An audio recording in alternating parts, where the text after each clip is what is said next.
Mesdames et messieurs, bonsoir. Bienvenue dans votre émission du livre de la lecture et de l'écriture Belle Ligne. C'est un trait d'union entre le sacré, le temporel et le spirituel. Dans ce triptyque, moins d'opposition que de conjonction, de coordination. Mais cette relation n'est pas un long fleuve tranquille. L'auteur a d'abord vécu la tempête avant de respirer dans le calme. On peut dire que c'est le Sénégalais qui a le plus serré la main des présidents. On a De Gaulle, on a Kadhafi, on a Hassan II, on a Macky Sall, on a Abdoulaye Wade, on a Senghor. La liste n'est point exhaustive. Et là, il a la facilité de rencontrer les présidents. Il a également l'audace de cracher dans leur plat. L'auteur de Le Marabout et la politique nous accueille chez lui pour parler de son ouvrage monumental. Docteur Ahmed Khalifa Niasse, bonsoir.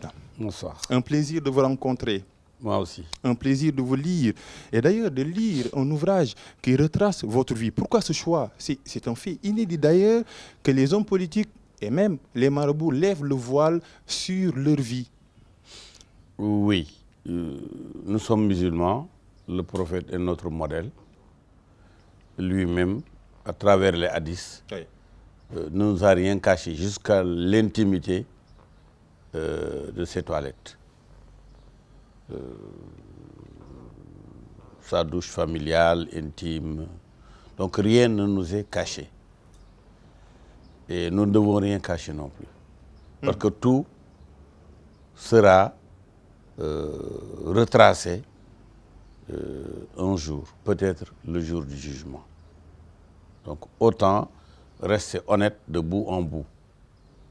Et l'honnêteté, et dans cet ouvrage, il y a un pacte de fidélité. Vous racontez tout. Votre plat préféré, le sable, pour rire un peu. On parlait également de ce rapt en France que vous avez vécu avec Maître Abdoulaye Wade. Vous parlez également de cette rencontre en 1958 avec De Gaulle. On va en parler. Mais est-ce que cela n'enlève pas ce qu'on appelle le mystère qui entoure la vie des marabouts, par exemple? Il n'y en a peut-être pas. Hein. Oui. Il n'y en a peut-être pas. Ce qu'on a appelé mystère était peut-être limpide. Mais peut-être à défaut de regarder, on l'a classé dans le mystère. Il n'en était pas un. Et vous avez toujours ce sacré-là en vous, même si vous racontez toute votre vie. Oui, mais l'islam est une religion laïque. Oui. C'est la seule religion qui désacralise le sacré. Parce que le prophète ne nous est pas présenté comme un surhomme, un faiseur du miracle, un ressusciteur de morts. Non. Oui.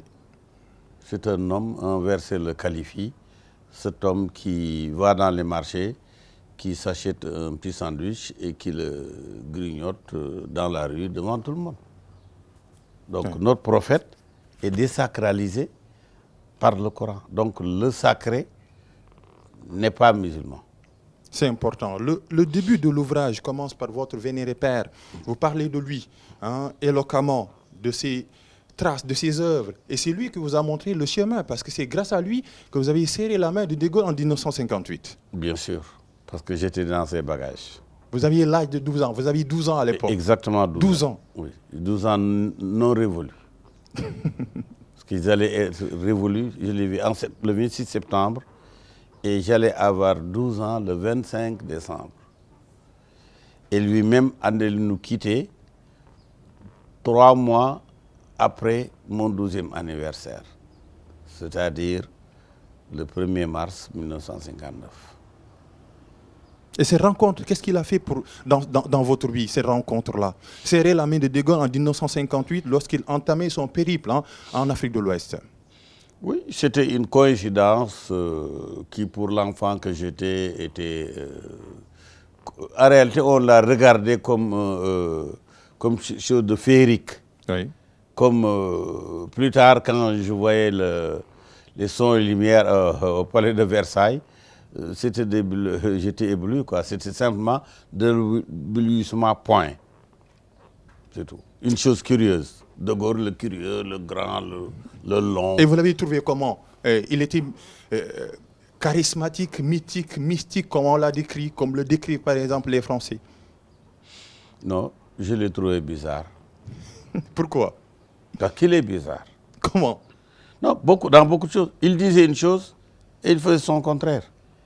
Il est venu ici nous mentir pour nous dire que nous avons l'indépendance. Jusqu'à présent, nous n'en avons pas. Ce n'était pas une indépendance. Jusqu'à aujourd'hui, on n'est pas Vous, indépendant. porteur de pancarte, si vous voulez l'indépendance, prenez-la. Oui, d'accord. Justement, c'est comme lorsque vous donnez un peu de sucre au rat ou aux souris. Ce n'est pas pour leur faire plaisir. Et les gens ont applaudi. Oui, ils ont applaudi parce que c'est comme ça. Déjà, on a cherché dans la rue le rire banania du nègre. C'est ça. Le nègre, je l'ai dit dans un pamphlet, s'il a dit rire, il rit. Et votre vénéré père entretenait de bonnes relations avec De Gaulle. Parce qu'il y a, vous l'écrivez dans cet ouvrage, une bataille mystique lors de la Deuxième Guerre mondiale. Comment expliquer cela? Oui, mais toutes les guerres, depuis l'an 2 jusqu'à présent, elles ont toujours une dimension mystique qui souvent est tellement cachée que personne ne s'en souvient. Mais elle existe. Elle existe. Celui qui s'en est servi publiquement le plus, c'était Chirac. Il est venu ici chercher des gens qui ont des pouvoirs mystiques. Il est allé en Mauritanie, oui, chez Elie Cheikh, qui d'ailleurs ne l'a pas reçu. Parce que Elie Cheikh avait des jours où il ne recevait personne, même le chef d'État. Et il était venu le mauvais jour. Il fallait qu'il attende, je crois, 7 jours ou 8 avant que le Cheikh n'ouvre. Et il est reparti, il ne l'a jamais vu. Et De Gaulle a bénéficié des prières de votre vénéré père? Absolument. Pour gagner un peu cette guerre contre l'Allemagne? Oui, oui. C'est que je l'ai raconté, il lui a dit, ils lui ont dit que par, je crois, Mesmer, qui venait en Gambie, parce que la Gambie était en Grèce, donc c'était... Bon, il lui a dit, nous allons attaquer par Calais, c'est la région de Calais en France. Oui. Il lui a dit, si vous passez par Calais, ça va Calais. Il a utilisé le même mot. Il lui dit non, sinon il n'y a que la Normandie et c'est trop loin. Il lui a dit, si vous passez par la Normandie, vous trouverez qu'ils sont sous le mot, en Europe, c'est Mandi. Ah oui. Vous avez Normandie, fait que nous Mandi. Et c'était le cas. Ils ont bu toute la nuit, les Allemands, pour fêter l'anniversaire de Hitler. Et ça a été bon pour les attaquants. Donc, c'est peut-être que mon père est la vraie cause du déplacement de l'endroit le plus logique où on entendait les troupes. C'était Calais et non pas la Normandie. Oui. Oui. Tout a été alors décalé. À cause de la mystique. À cause de la vie mystique. C'est important ces relations mystiques. On parle un peu de la relation entre les marabouts et la politique. Est-ce un moyen ou bien une finalité? Est-ce que les politiques s'allient avec les marabouts par amitié ou par intérêt? D'abord, les marabouts ont été des politiques. C'est qu'ils ont été les dirigeants du pays que le colonisateur a trouvé. Oui. Et comme ils n'ont pas adhéré à sa politique de domination, il les a marginalisés et leur a interdit la politique. Au Maroc, c'était le contraire. Ils ont trouvé un modus vivandus et le shérif a continué son royaume chérifien. Ici, alors, on n'a pas eu de sages ou de bons diplomates pour régler les relations avec l'assaillant. Donc, il nous a carrément marginalisés et ça a été la brutalité. Savez-vous que tout ce qui disait haut ce qu'ils pensaient tout bas était simplement passé à la chaudière, au vrai sens du mot.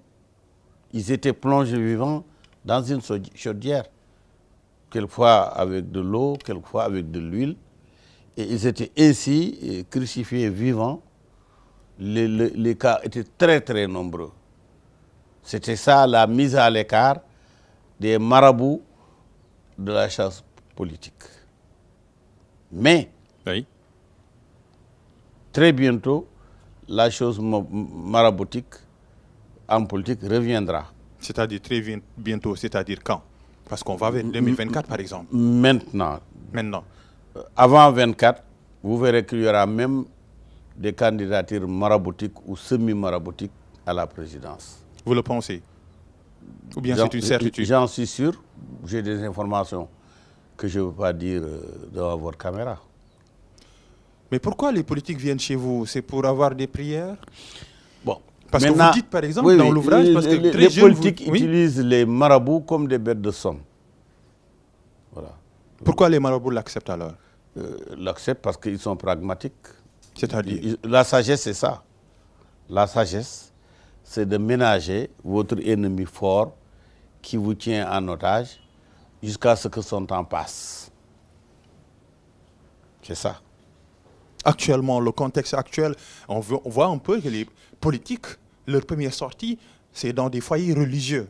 Oui, religieux, oui. Ils y croient, ou bien c'est juste une tactique politique, un moyen pour atterrir, ou bien lorgner le fauteuil présidentiel. Le colonisateur le faisait et il leur a demandé de le faire, parce qu'ils ont été à son école.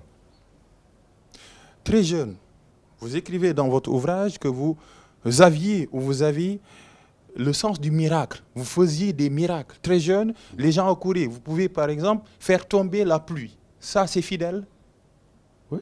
Ou bien c'est les gens qui le disaient? Oui, mais il y a même des gens qui n'ont rien de maraboutique et ils savent faire tomber la pluie ou la bloquer un peu. Ça. Mais très jeune. Oui, d'accord, mais ça appartient à l'homme. Ça vient à tous les âges. Ça, c'est quelque chose de l'humain. Pas de tous les humains, mais de l'humain. C'est-à-dire qu'il y a des humains qui ont des choses comme ça. Et les lutteurs venaient également chez vous pour recueillir vos prières? Oui, absolument. Les premiers grands lutteurs ont été, entre guillemets, mes clients. Mais cette vie de jeunesse-là n'était pas facile. Vous avez vécu des moments très difficiles. Par exemple, vous mangiez du sable. Oui. Comment ça peut se passer comme ça? Manger du sable, en faire un plat favori? Oui, c'est pas tout à fait du sable, c'est plutôt du banco. Le banco. Comme vous voyez les femmes enceintes le faire aussi. Ce qu'on appelle le keo. Pas le keo. Le keo, c'est une chose, autre chose. Oui. Mais il y a des femmes qui mangent du banco quand elles sont enceintes. Nous, on avait faim. Ce n'était pas le Sénégal d'aujourd'hui. Aujourd'hui, l'offre de la marchandise est supérieure à la demande. Alors qu'avant, on gardait toujours de l'argent parce qu'il n'y avait rien à acheter. Il n'y avait presque pas de boutique, pas de magasin, pas de ceci, cela. Et donc aussi, il n'y avait pas... Les repas étaient rares. Les repas cuisinés, comme les tchéboudiennes, il y en avait très peu. Quand une personne faisait des tchéboudiennes, dès qu'elle se met à frire, entre autres l'oignon, alors ça faisait du bruit et des odeurs et les passants s'arrêtaient pour renifler un peu cette odeur. Donc pourquoi on dit que c'était mieux avant? La vie était mieux avant. Avant, on avait beaucoup d'argent et il y avait toujours de l'argent liquide parce qu'on n'était pas encore dans la société de consommation. Et dans la bancarisation. Oui. Donc, la société de consommation a chamboulé les donnes. Pourquoi avez-vous la facilité de rencontrer les présidents? C'est un pouvoir mystique ou bien c'est de la diplomatie religieuse? Ni l'une ni l'autre. C'est quoi alors? Non, j'étais un jeune homme qui cherchait son chemin et qui, comme chacun dans la vie, doit trouver son chemin tout seul. Et j'ai cherché mon chemin. C'était aussi simple que ça. Je le cherchais là où je passais par la grande porte. Est-ce que vous pouvez compter le nombre de présidents avec qui vous avez discuté, échangé? Au moins 100. Aujourd'hui, au moins 100. C'est-à-dire que les rois, les grands princes, les chefs d'État, ainsi de suite. Parmi ces présidents, il y a votre rencontre ou bien votre compagnonnage en dents de scie avec Maître Abdoulaye Wade qui survole ce livre. Qui est Abdoulaye Wade? vous l'avez connu, vous avez participé à la création de son parti en 1974 à Mogadiscio. Mais ce compagnonnage est heurté. Qui est Maître Wade? Est-ce que c'est possible de définir le personnage politique? Je crois que Wade lui-même n'aurait pas répondu à cette question. Donc c'est pas... la question est facile, mais la réponse est difficile.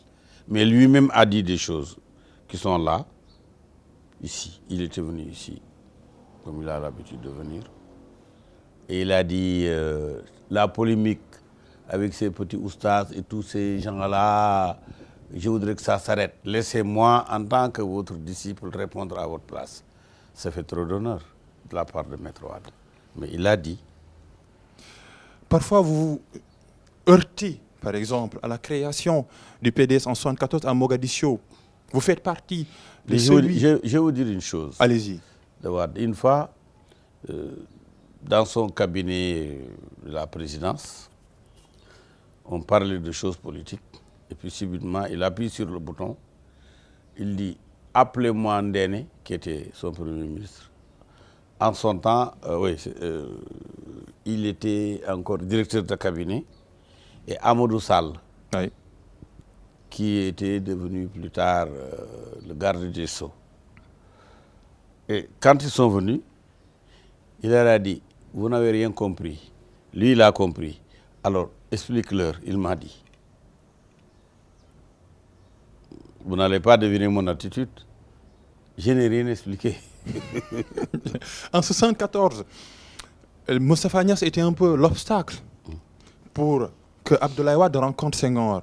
Vous facilitez ces rencontres à Mogadiscio en 1974, le PDS devient un parti de contribution.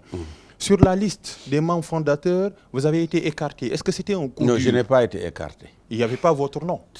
Il ne pouvait pas y avoir mon nom. Pourquoi? Ni le nom de beaucoup de fondateurs. Parce que je l'ai expliqué dans le livre. Oui.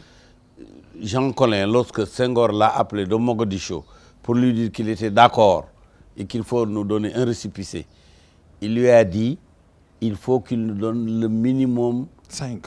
Oui, entre 3 et 5. Pour éviter les enquêtes politiciennes. Parce que, a-t-il dit, Cheikh Anta nous a donné une liste de 10 000 fondateurs. Et 10 000 fondateurs, c'est 10 000 enquêtes. Donc ça cherche des années et des années. Alors que s'ils donnent le plus petit nombre possible, ils ont le récépissé. Le récépissé n'était pas la photographie des fondateurs, mais c'était le minimum de personnes qui étaient disponibles à Dakar. En son temps, moi, j'ai travaillé au Gabon. J'étais chef d'un bureau d'études et d'ingénierie, le même bureau d'études qui a conçu les chemins de fer, le train de Libreville. Exactement. J'ai dirigé des ingénieurs au Gabon. Je n'étais pas là tout le temps, je venais une fois à l'an. Donc je ne pouvais pas être à la disposition des enquêteurs. Mais peu de temps après, vous quittez le PDS. Oui. Vous accompagnez Babacar Ba, l'ancien ministre de l'économie. Pourquoi avoir quitté si tôt le PDS alors que vous étiez au centre de la création? Non, ce qui était important, ce n'est pas de rester dans le PDS, mais d'avoir eu l'idée de la création du PDS et de l'avoir créé. Une fois qu'on a créé l'enfant, sa vie et la vie de l'enfant sont tout à fait distinctes. Et pourtant, l'enfant vous a causé beaucoup de problèmes en France. Vous parlez un peu de votre histoire, de ce rapt-là qui est au cœur, qui fait tilt dans cet ouvrage. Est-ce que c'était Maître Wade? Non. En réalité, ce qui s'est passé est que j'ai fait une conférence de presse à Paris, dans un endroit sensible, près des Champs-Élysées, plus précisément à l'avenue Georges V. Et que Le Monde en a fait ça une avec Le Figaro. Et Senghor étant très sensible à tout ce qui se passe en France, il a piqué une colère. Il est resté une semaine sans tenir de conseil des ministres. Il s'est enfermé à Popenguine. Et ensuite, les gens qui lui sont proches lui ont dit qu'ils vont aller à la chasse d'Ahmed Niasse. Il voulait vous tuer ou vous arrêter? Ou même, je crois qu'il voulait s'inspirer de quelqu'un qu'on a mis dans un cercueil et qui s'est réveillé à l'aéroport, au cercueil qui bouge. Je ne sais plus, je n'ai pas les... C'était peut-être quelque chose comme ça. C'est-à-dire que m'anesthésier, me mettre dans un cercueil à destination du Sénégal et après me faire un procès parce que je suis celui qui a osé s'attaquer frontalement au Senghor qui était roi, Oui. parce que Senghor se croyait être un lion. Il prétendait que son père était un lion, parce qu'il s'appelait Diogoy, Diogoy signifiant lion en sérère, et lui-même a pris le prénom de Léopold, qui signifie lion aussi. Léon, lion. Oui. Oui. Lui, donc, je suis peut-être l'animal qui s'est attaqué au lion. Mais entre... C'était très fort. Senghor... C'était très fort Oui. en son temps. Ça a été peut-être le premier tremblement de terre qui a fait bouger la nomenclature étatique et administrative que l'État français a mis ici. C'est l'État français qui l'a mis? Évidemment. Évidemment. Vous n'allez pas me dire que Senghor est tombé avec la pluie. Nous sommes un pays indépendant. Il est là depuis... Non, nous sommes un pays dit faussement indépendant. Nous ne sommes pas indépendants jusqu'à aujourd'hui, 19 août 2022. Pourquoi? Parce que nous n'avons aucun attribut de l'indépendance. Nous n'émettons pas notre monnaie. Nous n'avons pas une armée pour nous défendre. C'est l'armée française que vous voyez en prenant cette route. Quand vous allez à Bel Air, c'est l'armée française. Quand vous allez à l'aéroport, c'est l'armée française. Le gouvernement a ses conseillers à la rue Monsieur, à Paris, qui conseillent, entre guillemets, tous les chefs d'État anciennement colonisés, y compris notre président Macky Sall. Ah oui? Oui. Macky Sall a été consenti comme président à la place d'Abdoulaye Wade. Ça, c'est un secret de polichinelle. Où? Par les Français. Mais ce sont les Sénégalais qui ont voté, non? Oui, mais les Américains ont voté, mais on a dit que c'était les Russes. Si c'est valable pour l'Amérique, c'est encore plus valable pour le Sénégal. Je reste dans ce rapt-là qui est important. Entre Senghor et vous, il y avait Wade, parce que c'est Wade qui connaissait votre itinéraire. Vous avez été un peu drogué. Vous vous êtes remis. Cette histoire-là a laissé des traces, parce que vous racontez, je dis tout à l'heure dans le début de cette émission, que vous êtes très transparent dans cet ouvrage. Votre femme avait perdu indirectement son bébé oui. À cause de cela. Est-ce que ça laisse toujours des traces jusqu'à aujourd'hui, cet épisode? Aujourd'hui, non. Dieu est son âme. Elle est partie. C'est nous qui suivrons. Mais, en son temps, sa part dans la lutte n'a pas manqué. Pourquoi cette relation entre M. Wade et vous est si heurtée? Pourquoi? Non, elles ne sont pas heurtées. Vous êtes des amis? Nous sommes toujours des amis. Jusqu'à maintenant? Rien n'a cassé l'amitié. Mais ce n'était pas facile, hein? Non. Entre vous deux? Non, Wade, c'est quelqu'un, c'est dans la nature de Wade. Wade ne se dit jamais qu'il a des ennemis, mais il se dit qu'il a des amis du moment et des ennemis ou des adversaires du moment. Et que les amis d'aujourd'hui peuvent être les ennemis de demain et vice-versa. Regardez avec les autres, les Ousmane Ngom, les Pape Diop, les Farah Ndiaye, tous ceux qui ont été des amis de Wade, cette amitié n'a pas été constante. Donc, on a envie de désigner Wade par le doigt. Je crois que non. C'est les Sénégalais sont des bara-saoudistes. C'est-à-dire? C'est des gens qui se marient, qui divorcent et qui se remarient. C'est très constant au Sénégal. Aujourd'hui, il est... On dit Bara Saoudi, vous connaissez le mot? Oui. Qui a fait même l'objet d'un film. Oui. Bara Saoudi, c'est de venir réépouser la femme qu'on avait pourtant à qui on avait donné le dos. Donc c'est naturel, c'est dans la nature de la société sénégalaise que de se lâcher et de se retrouver. Et aujourd'hui, Wade est toujours là. Aujourd'hui, le principal adversaire de Wade s'appelle Macky Sall. Ce sont des adversaires. Et alors que hier, Macky était le fils presque aîné de Wade. Aujourd'hui, Wade est toujours dans le champ politique. Oui. Quand vous l'observez, vous voyez qui? Le Wade de 1974, le Wade de 2000 ou le Wade aujourd'hui comme le pape du Sopi ou bien le patriarche? Non, Wade est un véritable immortel. Pour les immortels, il y en a très rarement à travers les siècles et les pays. L'Afrique a un immortel, c'est Wade.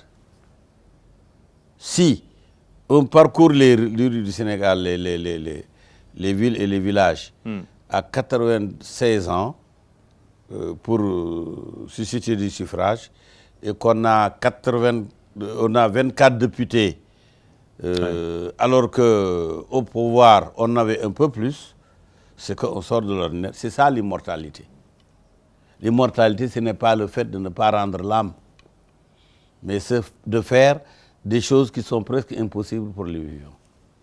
Vous avez été un opposant terrible à Senghor, à Diouf et Collin. Ce duo-là, Diouf et Collin, votre histoire avec Diouf et Collin, Ahmed Khalifa Niasse, docteur Ahmed Khalifa Niasse.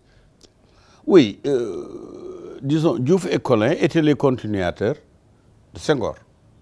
Parce que déjà, Diouf n'était que l'homme désigné par Senghor. Oui. Mais ils ont mis de la souplesse dans le traitement qu'ils avaient avec moi. Ça s'est passé après mai 1982, lorsque j'ai eu à brûler le drapeau français à quelques dizaines de mètres du lieu où Mitterrand, dans sa première visite aux anciennes colonies, se trouvait pour déposer une gerbe de fleurs. Alors, ça l'a touché que j'ai brûlé un drapelet français devant les journalistes. Il paraît qu'il a même versé une larme lors d'une réunion. Et qu'en son temps, Jean Collin a accusé Habib Thiam et Moustapha Agnès d'être ceux qui m'ont heurté pour que je puisse réagir ainsi.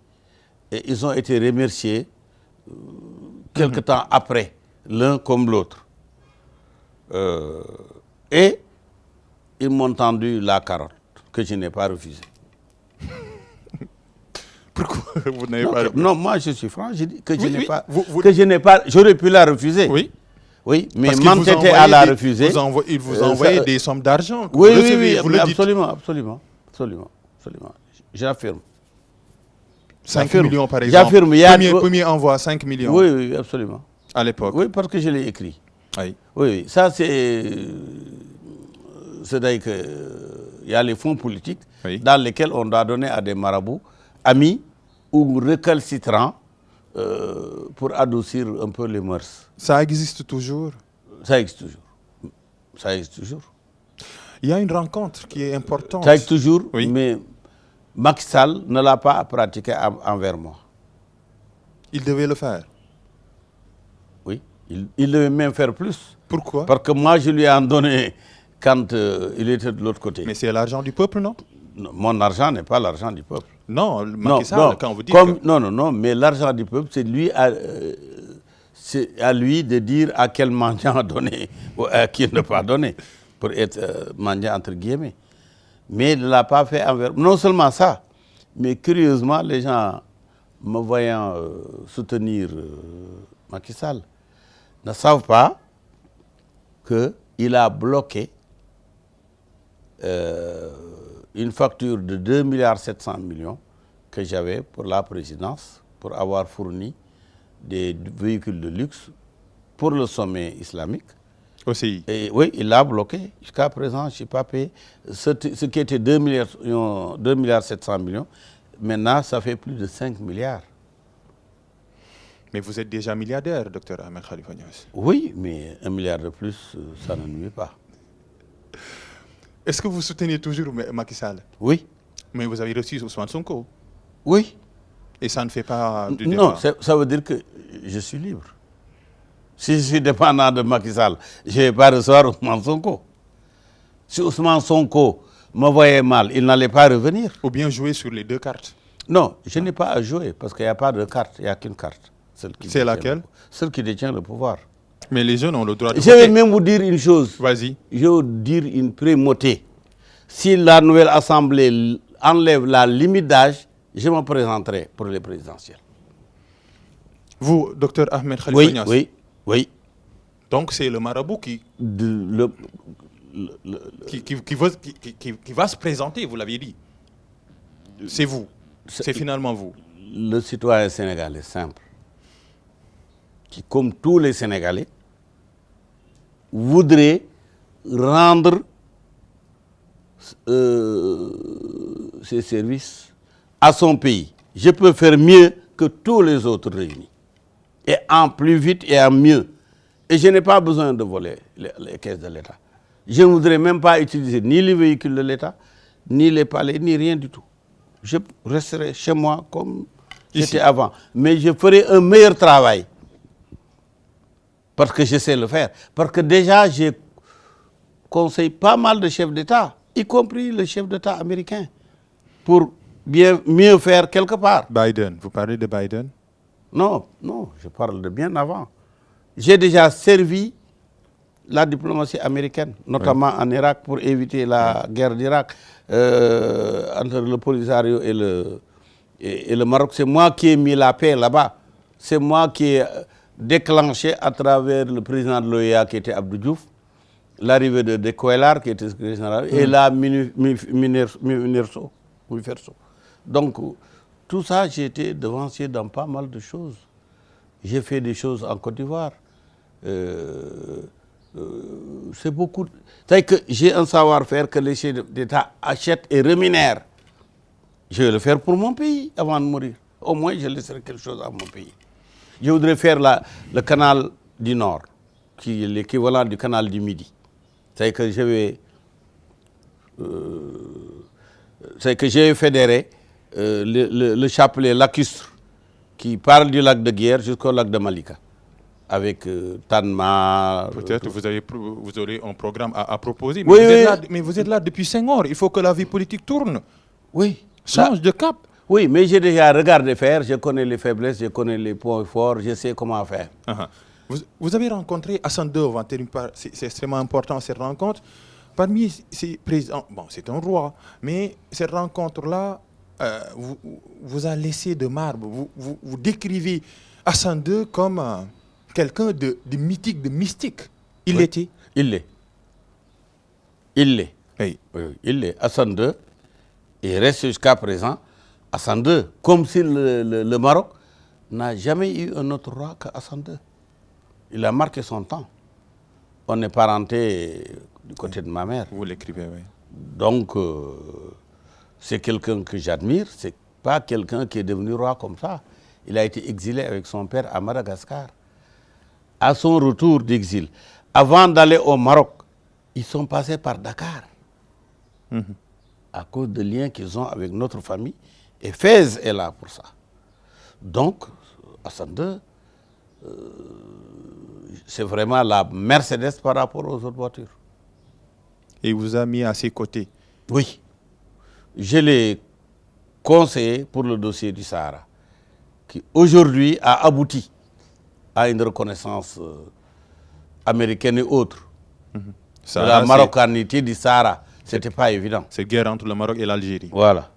Non, pas la guerre avec le Maroc et l'Algérie, c'est la guerre de Oujda. Oui, avec la guerre du sable également. Il ne faut pas confondre. Oui. Il y a la guerre du sable également. Non. En tout cas, historiquement, le Maroc et l'Algérie ont toujours été un pays, c'est un même peuple, une même culture. Vous avez rencontré, vous avez dit plus de 100 hommes d'État, rois, etc. Aujourd'hui, quel legs, surtout pour la jeunesse, Dr Ahmed Khalifa Niasse? Non. Moi, je voudrais que la jeunesse sénégalaise soit confiante pour son avenir. Parce que comme on gère une maison, lorsque vous gérez votre maison, les dépenses, si vous n'avez rien derrière pour amener l'argent de la dépense, vous avez des problèmes. Le Sénégal a assez de gaz pour fournir au moins la moitié de l'Europe. C'est que fournir la moitié de ce que fournit la Russie actuellement. Or, c'est quelque chose qui est à la portée de l'Europe. Les Allemands Ils ne sont jamais venus au Sénégal depuis 50 ans. Oui. Ils sont venus pour commander du gaz. Et puis j'en profite pour dire que les gens qui font une caricature pour dire voilà le complot de Macky contre Sonko, le complot de Macron contre... Mais il aurait été la poule aux œufs d'or. Ces œufs ne sont pas d'or. Vous avez une dent contre Sonko? Non, non, je n'ai pas une dent contre Sonko, mais contre la version d'une pensée dangereuse, celle de je suis le seul. Regardez, si vous avez bien regardé avant-hier, lorsqu'il déclarait sa candidature, tous les réseaux sociaux, il n'y avait qu'une photo, la photo d'un seul homme. Ce que les Américains appellent one-man show. Mais c'est l'espoir.